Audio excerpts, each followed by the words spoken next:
System context diagrams are one of our favorite system models to use early in a project. They show the relationships between all of the systems on your project. We think of them as being like the rooms of a house and then showing which rooms connect to one another. Ask your project architect if they have one already. It's pretty common for a technical team to use these as well. If one does not already exist, then get your more technical users and developers in the room with you to create one. Start by whiteboarding the system names. I like to put system names on sticky notes so that I can move them around. Then you can add the lines that show the interfaces between the systems, simple straight lines between your sticky notes. Once you have it ready for review, then take the time to put all of that in a tool like Visio. Some people like to add data flow to their system context diagrams, but we don't. I mentioned in an earlier section how we want models to be as simple as possible and still serve their purpose. These diagrams are meant to show which systems need to interface with one another. And trying to add data to that will just simply overcomplicate it. Particularly because you won't possibly be able to put all of the data objects on this diagram.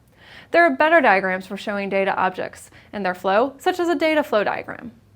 What I have here is an example of a system context diagram.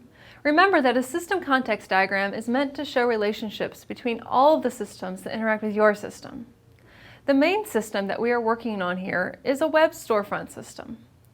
And you can see there are other systems that it needs to interact with.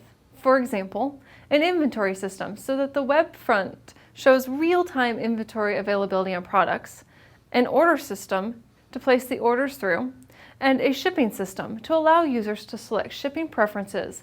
And once the order is placed, that shipping system provides information to the pick and pack system. So the web storefront does not actually have to interface directly with the pick and pack system. We are not showing what data flows between the systems. We'll do that in other models like data flow diagrams later. But this at least allows us to ensure that we understand what all of the interactions are up front. After understanding what a system context diagram is, it's useful to think about when you would use it on your project. So my initial answer to that would be almost always. But here's a bit more detail about why you would want to use them. First, the system context diagram is used to understand the whole picture of the system and its interactions. Next, it will help you quickly set context for your project, for you, other team members, and when new team members join.